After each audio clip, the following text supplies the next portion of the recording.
seeing how there's sadly more unfunny Adam Sandler movies than there are funny Adam Sandler movies, is it possible Disney could help him out? That's a hard no.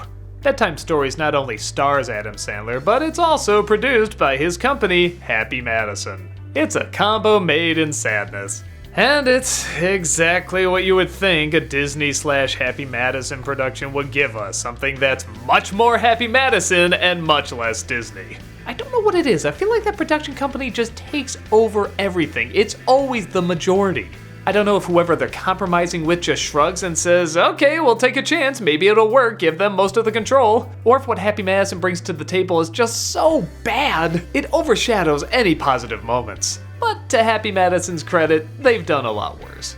Adam Sandler plays the son of a motel owner, played by Jonathan Pryce. He sadly is not a good businessman, so he hands over control to someone else. Over the years, it becomes much bigger and far more successful, and Sandler stays on as the custodian. But wouldn't you know it, a big bad businessman wants to take the motel in a direction Sandler doesn't like, closing down the current one to make room for another one that's, coincidentally, also gonna destroy his sister's school. Wow, that's two heart-tugging places that are gonna close unless our goofy hero can do something about it. Well, Sandler of course has ideas about how to fix everything, but nobody listens to him.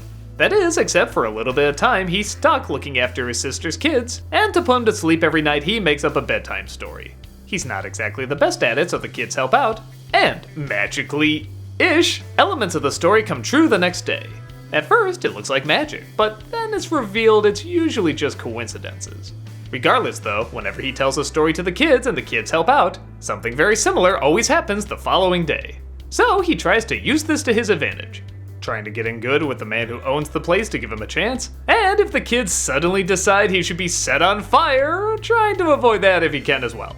The tragedy of this movie is, it's not a bad idea. I'll even go out on a limb and say, it's not a bad idea for Adam Sandler. I thought the same thing for Click. It's really smart, it's really clever, and you can actually go in a lot of interesting directions. But, much like that movie too, it doesn't really utilize the talent that it has. Adam Sandler can be very funny, he can be very clever. Yes, it can be immature, but there's still an intelligence to that immaturity sometimes. I can't explain it. It worked in Happy Gilmore, it worked in The Wedding Singer and Zohan. It's possible. But the writing just gets lazy. The biggest running joke in the movie is they have a guinea pig that has these big bulgy eyes that are fake as hell. But they act like they have a gold mine and this will be the mascot of the film, so they show him over and over and over. If you ever laughed at this thing, trust me, by the end, you won't be. You'll be sick to death of him.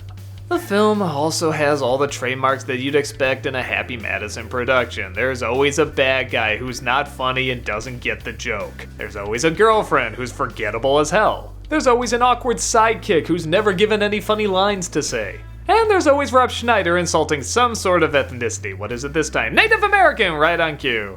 I will say this, in a really bad Happy Madison production, it's usually unbearable. The bad writing, gross out jokes, I guess attempt at shock humor, these movies have some of the worst. But here, they're just kinda lame. Every once in a while I might rub my temple when something really doesn't work, but for the most part if a joke bombs, they just kinda move on to the next one, they don't hold on it too long. So I guess there's that. The only times I got a good chuckle is when it went extremely surreal. A lot of those center around the children's additions to the story that make no sense but are imaginative. For example, in one of the scenes he has a red horse. I have no idea why, but look at that thing. It's kinda cool. I've never seen a red horse. It's really neat. I don't know why. Looking at that just brings a smile to my face. I also like weird little additions, like when a group of friends is so jealous and they don't know what to do, the little girl says they do the hokey pokey. No rhyme or reason, it's just what they do. I even kind of giggled when they did in real life, like they have no idea why they're doing it and they feel like they're possessed. Once in a while you get something cute like that, but it's mostly just misses. Not painful misses, but still misses.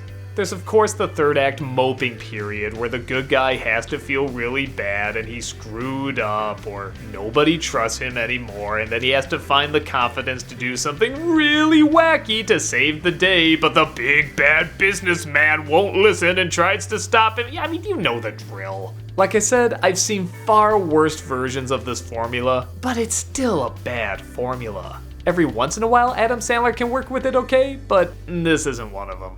I always feel bad hating on his movies because everybody always says he's the nicest guy, he's so sweet and kind and talented, and I believe them.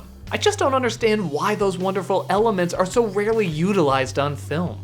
I guess you could argue without movies like these, you wouldn't have ones like Uncut Gems and Punch Drunk Love. You know, like in order for Favreau to make Mandalorian, he has to do a few Lion Kings. Are they worth it? I guess. But that still doesn't make them very good stories.